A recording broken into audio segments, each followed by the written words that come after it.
right, guys, how is it going? I want to go do a brief lecture for you with volcanoes. I want to breeze over some of the things that you can read for yourself. I really want this to be more of a educational fun fact type of lecture where I'm pointing out things that you can't just read off the screen. All right, so let's try to make this short so we don't have to be watching this video forever at home. So we're going to talk about volcanoes. Here is a general kind of all-encompassing image of what a volcano is going to have. So the big thing is that we have a magma chamber. So this middle part right here is the chamber, and we have magma coming from the asthenosphere. So that's when the asthenosphere is melted enough to where it can flow through that convection current. And when there's enough pressure that builds up here, that's when we have an eruption.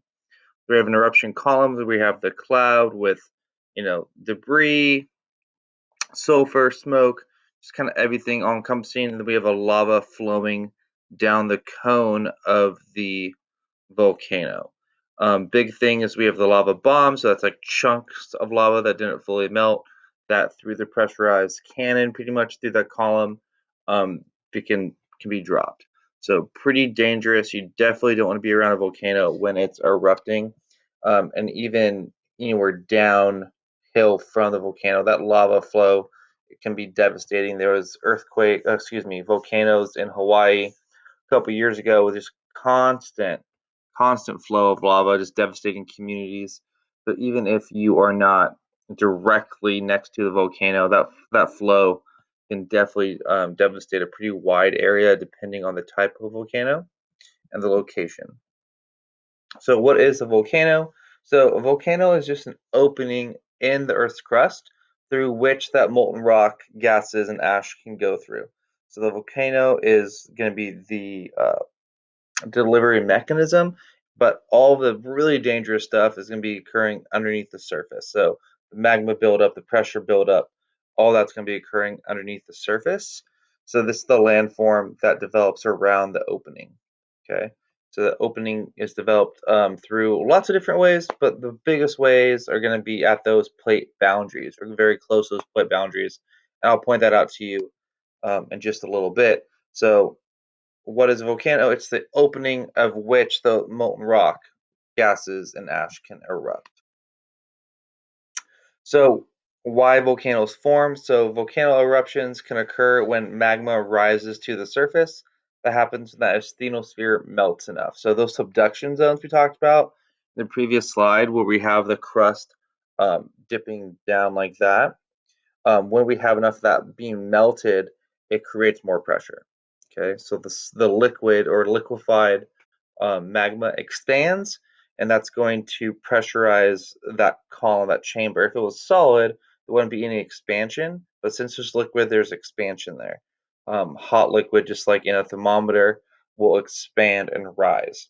Okay, will expand and rise. So a decrease in pressure can also cause that. So if there's a rift valley, it's going to alleviate that pressure, and then all of a sudden we have the ability to rise through that pressure vacuum.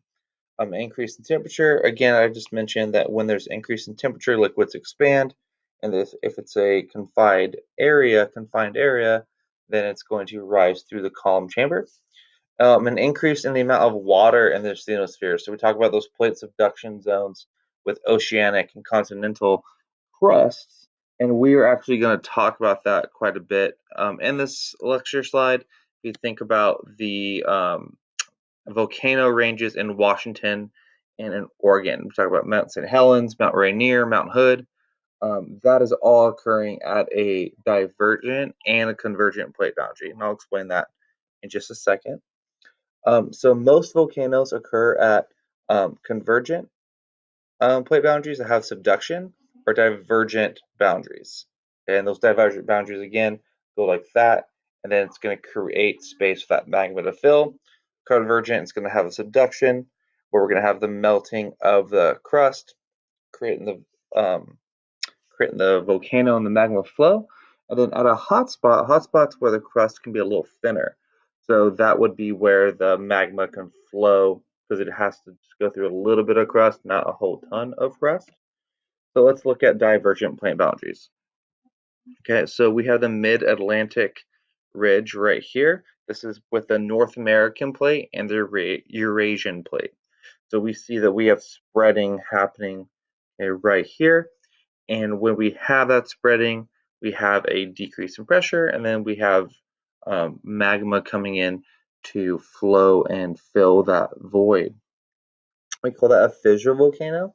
So at the Mid-Atlantic Ridge, we have lots of these types of volcanoes where we have split of the two plates, and then we have a volcano right there. So fissure volcanoes are going to be at the Mid-Atlantic Ridge and the Great African Rift Valley. Now, the Rift Valley is really cool because there is a ton of volcanoes. Ethiopia has like 65 volcanoes, and 49 of those 65 have been ranked like the most dangerous in the world, or the most hazardous, is what they say.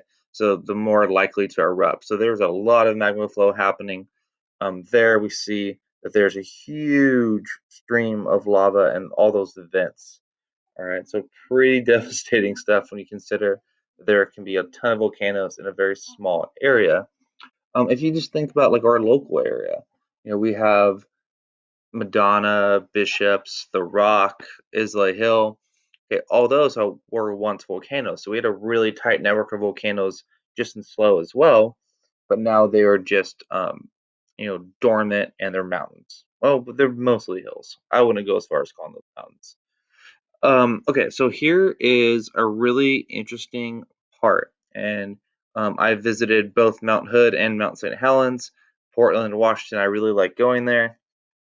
So I've seen these, and it's super interesting when you can kind of just look out in Portland and you can see Mount Rainier, and then you can see Mount St. Helens, and you're looking into a different state, but they're so large, you can definitely see them. So we have the Juan de Fuca plate and then the North American plate. Now, the really interesting thing here is the Juan de Fuca oceanic plate is a divergent plate boundary. So we do have a rift happening here.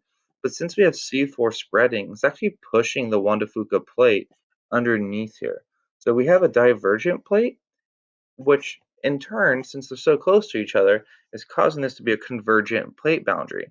So we do have subduction zone here, and along that subduction zone, we have like Mount Hood, Mount St. Helens, we have Mount Rainier. We have a lot of different active volcanoes along that. So those volcanoes are definitely active. Mount St. Helens had a massive eruption in 1980. That is still an active volcano. Mount Rainier, Mount Hood, definitely still active volcanoes that can erupt. So there's a lot of seismology happening in the Portland, Washington area, studying to see if there's any trembles, if there's any earthquakes that could trigger eruptions, because those are going to be near some pretty densely populated areas that could be pretty devastating to the community around it. So when a continental and oceanic plate converge, they form volcanoes on land.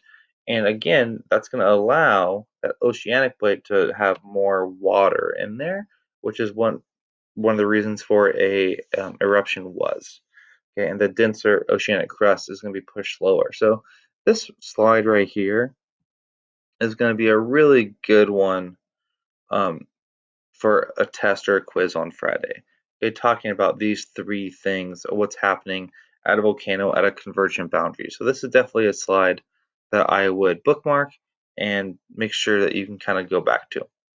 All right, next slide. Okay, hotspots. I'm gonna move me down here so you can read it all. Perfect. Okay, so sometimes volcanoes occur at places that aren't plate boundaries. That's, again, I just mentioned, that's going to be where the crust is the thinnest or the weakest, and then we are able to have the magma come up through the Earth's mantle and create those vents. Now, volcanoes are not necessarily created overnight.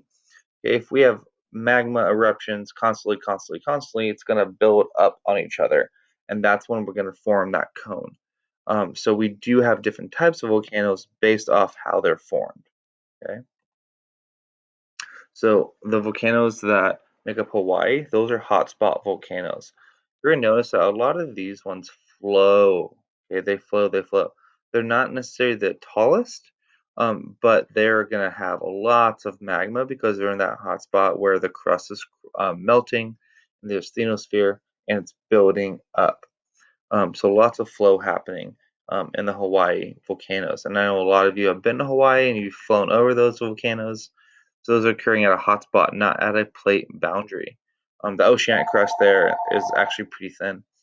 So there's four main types of volcanoes. We have shield, cinder cone, composite, and fissure. So we're going to go through these not super quick, but pretty quickly. A shield volcano that's formed from low viscosity.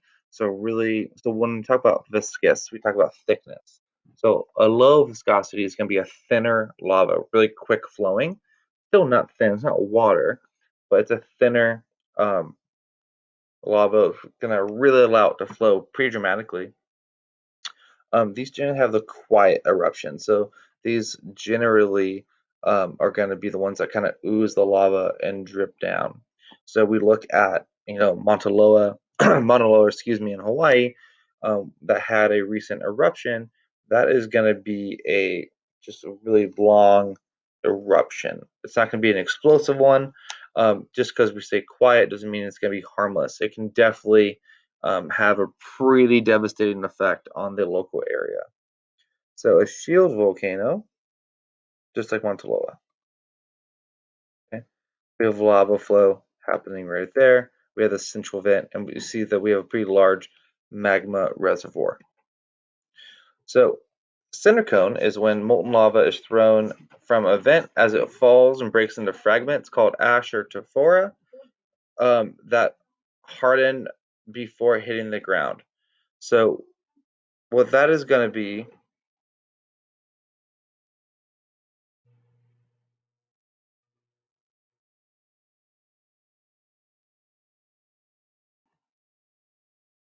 All right, I am back. Sorry about that. So, cinder cone is going to be when there is a flow. Wait for this to load. See, just like in the classroom, there's going to be some technological glitches, some things we got to go through. Perfect. So, when molten lava is thrown into the air from a vent, as it falls, it breaks into fragments called ash tephra that harden before hitting the ground. Um, that's going to make a cone-shaped mound. They're smaller than other types, but they are very explosive because that magma builds in is really, really thick. So the more pressure that can build up, the more explosive those volcanic eruptions are going to be. So we have, um, you know, an Indonesian volcano, also have um, Mount St. Helens.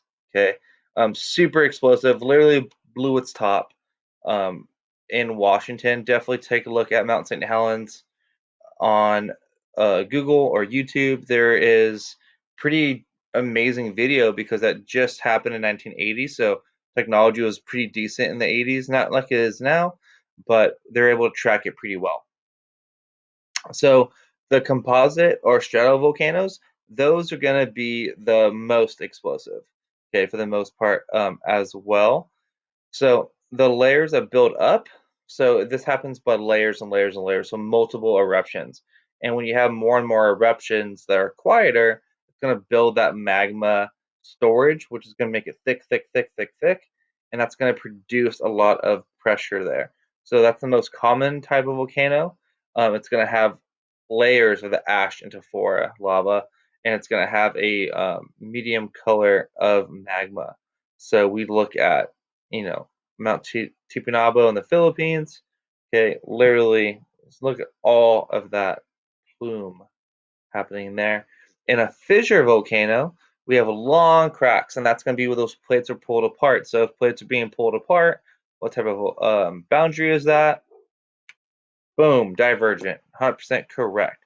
So a divergent boundary, that's going to be where the crust is weakened there. So you can look at Yellowstone. Yellowstone has a pretty amazing volcanic history there. How does a caldera form? So this is actually really, really cool. So this is going to be that stratovolcano. So we have pressure starting to build up right here. the volcano is going to release large amounts of lava. And as that lava is released, the pressure decreases and the volcanic mountain begins to collapse. So, since we have a release, we're going to have a collapse on that mountain. And then, since we're going to have kind of a blank hole there, when there's rain and other precipitation events, where you can have form a lake. So, Crater Lake in Oregon State is amazing. So, we do have like you can kind of see the volcano remnants there, but this is a Codora Lake. It is amazing. Okay, crystal blue water. Okay, definitely you can do Google Earth version of that. It is an amazing thing to see. Okay, an absolutely breathtaking thing. So definitely take a look at that. There's better pictures than this, more recent pictures than this. Definitely take a look at it. Okay, and then this is one of the last slides that we're going to talk about. This is going to be the main vent or crater. Excuse me, this is the parts of the volcano. So we have a magma chamber there. We have the dust clouds. We have a cone. We have the bombs coming down there. And there's Georgia trying to crash our electric. And goodbye. All right. Sorry. Dog was licking my foot. So we have the main vent, we have a secondary vent which can happen, and then we have more flow coming right there. So I may, give you an image very similar to this and say, hey, what is A, what is B, what is C, what is D? This would be the diagram to go look at. Okay, and then we have some lava flow happening right here, crashing in to the ocean, making that steam. What a beautiful picture. And then we have a volcanic eruption with the northern lights. Okay, two of my favorite things to look at. All right, I hope this finds you guys well. I miss you. I can't wait to see you guys again very, very, very soon. If you have any questions, email me, let me know, and we can work through it.